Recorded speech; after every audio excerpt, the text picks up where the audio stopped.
Mungkin saya mau mundurnya adalah tentang isunya tuh sebenarnya di mana gitu ya.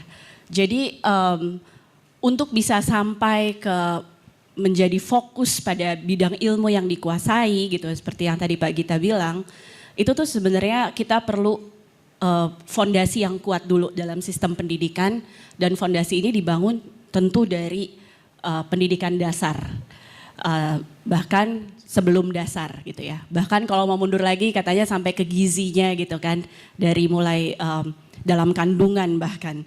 Tetapi situasi itu masih menjadi tantangan sekali di Indonesia. Pak Gita mungkin juga sudah terinfo gitu ya dari hasil PISA yang terakhir di 2022, isu kita masih sama, literasi dan numerasi kita rendah. Padahal itu adalah modal untuk tadi belajar, itu fondasi gitu. Jadi kenapa PISA tes internasional itu fokusnya pada literasi dan numerasi, karena itu adalah fondasi untuk belajar segala hal. Jadi mau jadi ilmuwan kah, mau jadi chef gitu kan, itu adalah literasi karena itu adalah modal untuk belajar sepanjang hayat.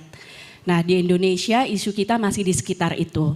Indonesia sangat rendah, hanya sekitar 25% saja anak-anak 15 tahun yang bisa mencapai standar minimum untuk literasi dan numerasi, itu bahkan lebih rendah lagi angkanya. Nah ini adalah isu yang sangat penting karena ini adalah modal belajar gitu. Itu satu. Dan yang kedua, literasi itu selain memberikan kemungkinan untuk orang belajar, bisa juga mengukur seberapa kita mau belajar. Jadi kalau mampu dan mau belajar sepanjang hayat gitu, itu tuh ada kemampuan dari literasi itu sudah berat dan kemauan. Nah kemauan ini juga ditunjukkan dengan seberapa yakin anak-anak Indonesia itu mau belajar terus sepanjang hayat. Growth mindset. Jadi salah satu juga yang dipelajari atau yang disurvei di dalam PISA itu adalah kemampuan growth mindset, kemampuan percaya bahwa kalau saya belajar, saya akan bisa lebih baik. Kemampuan bahwa kalau saya belajar, saya bisa bikin perubahan. Anak-anak Indonesia relatif rendah dalam hal itu. Isunya juga adalah karena belajar itu adalah untuk lulus Pak Gita. Bukan untuk penasaran sama ilmu pengetahuan. Bukan karena curiosity untuk bagaimana supaya saya bisa menyelesaikan masalah-masalah yang semakin kompleks di dunia ini. Nanti Mbak Afu cerita bagaimana global warming aja itu bukan cuma masalah pelajaran IPA gitu kan.